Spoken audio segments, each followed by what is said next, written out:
যে বিপর্যয়ে, যে সমস্ত প্রাকৃতিক বিপর্যয়ে যে সমস্ত কৃষকরা ক্ষতিগ্রস্ত হয়েছে তাদেরকে সঠিক ক্ষতিপূরণ দিতে হবে। তাহলে বিপর্যয় হচ্ছে না একদিকে বলছেন সাংবাদিক সম্মেলনে ত্রিপুরায় কোনো বিপর্যয় নেই, কাজে বিদ্যুৎ সংকট কেন হবে, তেলের গাড়ি কেন আসবে না, এইটা একদিকে বলছেন, আরেকদিকে বলছেন বিপর্যয়ে যারা ক্ষতিগ্রস্ত। কোনটা ঠিক? বিভ্রান্ত করার একটা সীমা থাকা দরকার। সেই সব যাবতীয় সীমা লঙ্ঘন করে মিথ্যার পেশাতি ওরা দিনের পর দিন ধরে করে চলেছেন। কাজেই আমরা লক্ষ্য করেছি, তার আগেও আমরা বলেছিলাম যে পেট্রোল ডিজেলের ট্যাঙ্কার আসতে শুরু করেছে। মাননীয় মুখ্যমন্ত্রী প্রফেসর ডক্টর মানিক সাহা, যিনি গতকাল ওনার মুখ্যমন্ত্রীত্বের 2 বছর পূর্ণ করলেন, ওনাকে এই অবসরে আন্তরিক শুভেচ্ছা এবং অভিনন্দন জানাই আমরা ভারতীয় জনতা পার্টি ত্রিপুরার পক্ষ থেকে। উনি যোগাযোগ করে কেন্দ্রীয় পেট্রোলিয়াম মন্ত্রীর সঙ্গে যোগাযোগ করে সেই ব্যবস্থাকে সঠিক যত দ্রুততার সঙ্গে করা যায় করেছেন, এবং সেটা আমরা দেখেছি যে অলরেডি শেখেরপুরে যেটা আমাদের পেট্রোলের মজুদ ভান্ডার পেট্রোল ডিজেলের, সেটা 1 বছরের মধ্যে সম্পন্ন হবে। তার জন্য তার উদ্বোধন পর্যন্ত মাননীয় প্রধানমন্ত্রী করেছেন, যখন ইন্টিগ্রেটেড চেকপোস্ট থেকে শুরু করে বিভিন্ন প্রকল্পের সর্বশেষ যেটা উদ্বোধন হয়েছিল সেই ক্ষেত্রে করেছেন তিনি। তো কাজে এখন সেই রেশনিং ব্যবস্থাটা উঠে গেছে, কারণ পর্যাপ্ত তেল এবং ডিজেল মজুদ রয়েছে, 3 মাসের বাফার স্টক খাদ্য ভান্ডার রয়েছে ত্রিপুরায়। কাজে তারপরেও এরা কোথায় একটা রাস্তায় ছোটখাটো কিছু সমস্যা আছে থাকবে, গোটা ত্রিপুরার সমস্ত আনাচে কানাচে সম্পূর্ণরূপে সবটাকে সোনায় মুড়িয়ে দেওয়া গেছে, এই দাবি ভারতীয় জনতা পার্টি করছে না। কারণ এইটা করতে গেলে আরো সময় লাগবে। 35 বছর ধরে যে খানাখন্দ পড়ে গেছিল সিপিএম এবং বামফ্রন্ট, কিংবা যে লুটের রাজত্ব, জঙ্গলের রাজত্ব তৈরি করেছিল, সেটা মাত্র 6 বছরের সরকার 100 ভাগ সেখানে উল্টে দিতে পারবে চিত্র, সেটা সম্ভব না।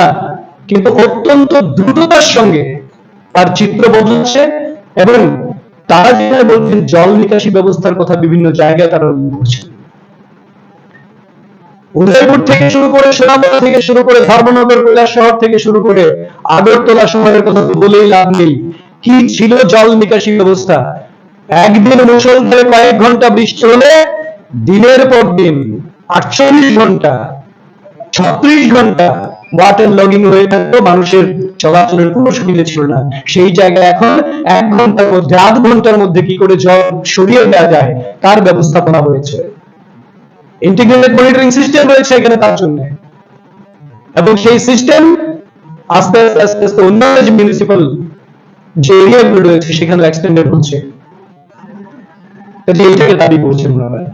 ত্রিপুরায় যেখানে 6টা জাতীয় সড়ক এবং 4টা জাতীয় সড়কের অনুমোদন নিয়ে 10টা জাতীয় সড়ক ত্রিপুরার মতন ছোট্ট রাজ্যে যেখানে তৈরি হচ্ছে, সেই জায়গায় ওনারা রাস্তাঘাটের কথা বলছেন। সংস্কার একটা ধারাবাহিক প্রক্রিয়া, সংস্কার হচ্ছে, সংস্কার চলবে। পানীয় জলের কথা বলছেন, জল সরবরাহ করতে হবে। 5.5 লক্ষ নলসে জলের কানেকশন দেওয়া হয়েছে, যার মধ্যে ফাংশন করা হয়েছে ম্যাক্সিমাম।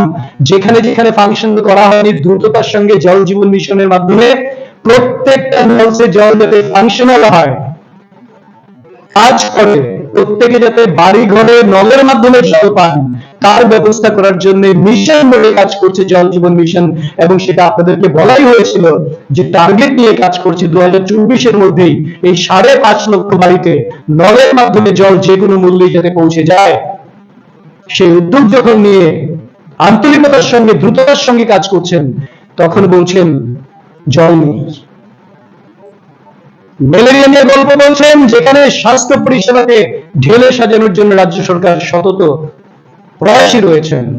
ডেন্টাল কলেজ থেকে শুরু করে, গ্রামীণ হসপিটাল থেকে শুরু করে, sub divisional hospital, district hospital, যে সমস্ত পরিষেবাগুলো আগে কখনো পাওয়া যায়নি, স্পেশালিস্ট ডাক্তার, নতুন নতুন মেডিকেল সায়েন্সের বিভিন্ন রকম ডিপার্টমেন্ট খোলা, এখানে ক্রিটিক্যাল অপারেশনস, ক্যান্সার থেকে শুরু করে ট্রান্সপ্লান্টেশন থেকে শুরু করে বিভিন্ন রকম অর্গান ট্রান্সপ্লান্টেশন থেকে শুরু করে মেডিকেল অপারেশনস সমস্ত কিছু যখন আয়োজন করছেন এখানে, তখন মেলেরিয়া মৃত্যুর গল্প বলেছেন ওনারা।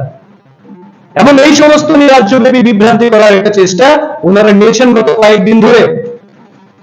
আমরা ভারতীয় জনতা পার্টি ত্রিপুরা প্রদেশ মানুষকে আহ্বান করব যে এই সমস্ত বিভ্রান্তিতে পা না দিতে, কারণ সিপিএম যা বলে তার কিয়দংশ সত্য থাকে না, তাদের ভিত্তিটাই মিথ্যের উপর নির্মিত, এবং এই মিথ্যের উপর নির্মিত ভিতের কারণেই মানুষ যখন তাদেরকে চিনতে শুরু করে তখন আজীবনের জন্য তাদেরকে নির্বাসন দেয়।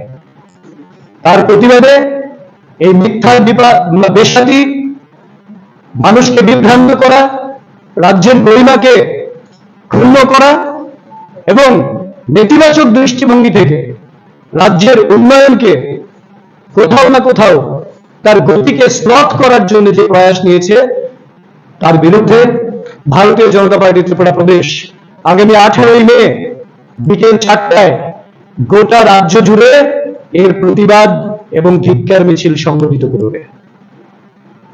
এই কথাটি জানান দেওয়ার জন্য আপনাদের এখানে আহ্বান করা হয়েছে।